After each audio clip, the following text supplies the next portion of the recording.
talking about now education. Yeah. Because we are taught on our early days that school is where we learn how to learn, allegedly. Okay? But acquire information. But that's the thing. It should be. Okay. It should be. But how are we tested? How do we progress in school? By memorizing, basically. Yeah. The way that the whole system is promoted and develops is you giving the correct questions because they are the ones that are found in the books. So if you read the books, you remember the questions, you give those answers, you're good to go. You are right, actually. Never thought about it from this perspective, but who decides which questions are the ones that will grant the grade to the kid on top of others? Because if they teach you so many things in the program, what makes those pieces of information more relevant than the rest? I'm begging the question, why would they teach you the rest if it's not even going to be used for grading you? It's a trap. They want you to be confused. Yeah, it's kind of messy. Distracted and totally not prepared, not conspiratorial at all. Well, look, before we dive into other tangents, basically from there, we already start developing a learning process that is not necessarily based off on actual learning. It's based off on replicating. Yeah. Okay, and now coming back to the realm of music, that's exactly what we see. That's exactly what we see. They are not necessarily learning how to put music together. They are replicating what other people did. And again, you put it correctly. I think when it comes to technical proficiency, we are at an all-time high. You have kids all over the world who are incredibly, baffling levels of proficiency, but that can't actually make music. But this is another tangent, man. Don't you find interesting that it's happening more often on Gen Zs than it did with millennials? Is it? Yeah. Because could it be that there is some form of relationship between the amount of skills acquired through the study of tutorials and the lack of social life that those kids are having? Yeah. And could it be that there might be some form of relationship between those two factors and the decline of the social cohesion in the world? Just saying, the huge political divides and social divides that we're seeing, the fact that somebody on the internet could find offensive that I picked a particular piece of furniture in my studio. Just saying, could it be? Because that begs the question, how lonely are they for them to spend that amount of time to develop those skills to know with no objective whatsoever other than impressing another rando online? Yeah. I think the social factor actually plays a very important role here that shouldn't be disregarded, because as we stated in the beginning of the conversation, the whole thing about knowledge is about providing context to what you're learning, to the information, to data. And that context, talking about stuff that is more general than just music, is provided by life itself. If you're living life, you're interacting with people, you're having conversations, you're living life, you are going to be provided with the contexts that would make those informations make sense and become knowledge. Yes, and actually that's the source for inspiration. It's not through studying. Learning music theory, learning or developing the motor skills to perform correctly as an instrumentalist are very, they have very little impact on the creation of music. They serve the purpose of expanding the language, but without any idea that you would need to express through the use of the languages and the phrases, the musical phrases that music theory provides, you won't be able to use it. You just have tons and tons of information in your head that you cannot find a use for due to the lack of life experience. Because that's why beautiful songs were written. There is a story behind them. Every single song, even every rose has a thorn, has a story behind it. And just imagine, for real. Because if you are spending your time dwelling in your basement, learning how to beat jump a truth online, how can you develop the life experience and experience the plethora of emotions that life and the human experience has to offer if you're just learning how to be fast on the guitar? Of course. Just saying. And look, just to make something very, very clear, you touched on it.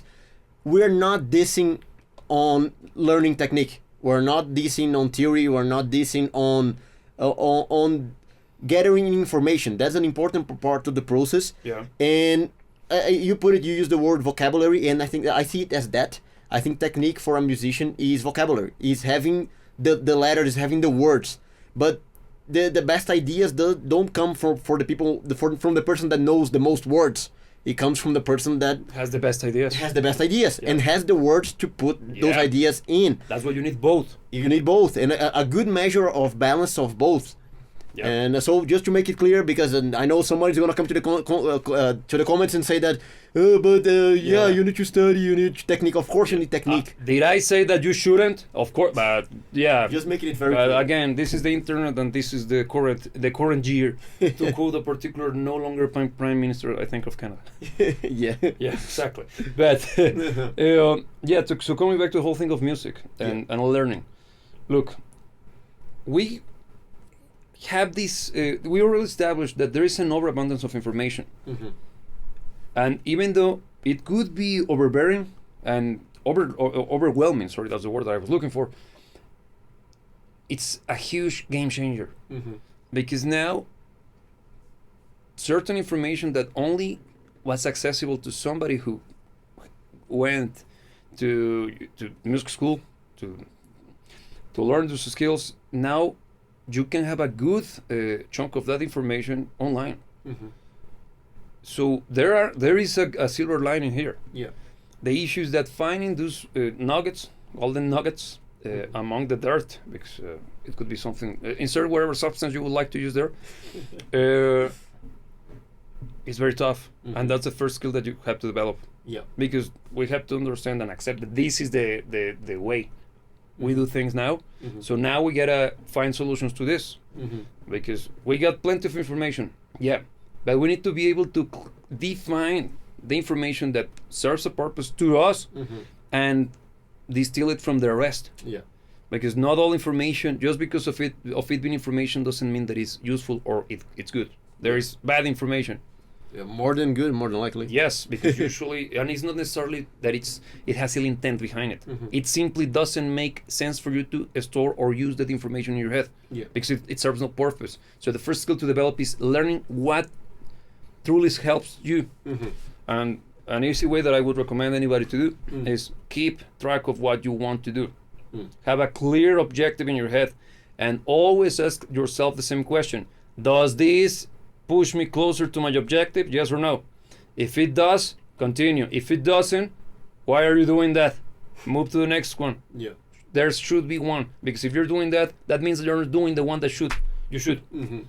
But look, this that you mentioned kind of relates to another problem, because we're talking about being focused and objective. You have a goal. You know what kind of steps lead towards that goal. If you're taking steps that don't, you shouldn't. It's sound enough in theory, but now seeing where the biggest source of information is, phones. Yes. Because they are the repository of information of the whole world, the internet, at the tip of your fingers in your pocket. So usually information nowadays is gathered on phones. Yep. Phones are the least focused medium you can have. They are by design meant to be distracting. So you even though you're talking about something that is it's true and is very sensical in its theory, in practice, let's say you're on your phone looking for the information that you know that takes you to where you want to be. You want to learn how to play, let me say something by Van Halen, something like Hot for Teacher by Van Halen. You can find that information online, but then on the side tab, the myths about Van Halen kung fu tricks on stage. Let me click on that. Let me see. And then it derails into a rabbit hole. Into Korean girls dancing. And suddenly you're seeing the midget Korean girls dancing. Yeah. And your goals were left behind a long time ago. Now you're looking at girls. No, but good point. So I think the whole context in which now we gather information, which is a good thing, having access to information is not bad. I don't think it's inherently bad. I think it's good. But the way that we have access to it nowadays, the form factor, the mediums that we use for it, I think it pushes way more in the direction of a poor use of the tools than a proper use of the tools. Yeah, that's when in pew pew lingo, you have heard the concept of trigger discipline, right? Yeah, yeah. Okay, which means that you shouldn't, you every time that you are welding a pew pew in your hand, I have to use that word because we don't know. You know exactly what I mean.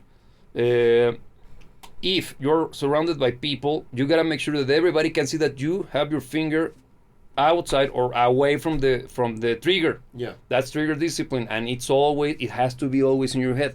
And developing that muscle memory is always is the first thing you learn, and it's the first thing that you always have to do. Yeah. I'm using that as a reference because you should apply the same when it comes to social media and the internet discipline, if you wish. Okay. Because having an understanding that the internet is designed to distract you, is filtering with stupidity and with sexy chicks. So the only thing you gotta do is laser focus and keep your attention on the target the entire time, and learning how not to fall for the traps that the internet is filled with, so you can get to conclusions.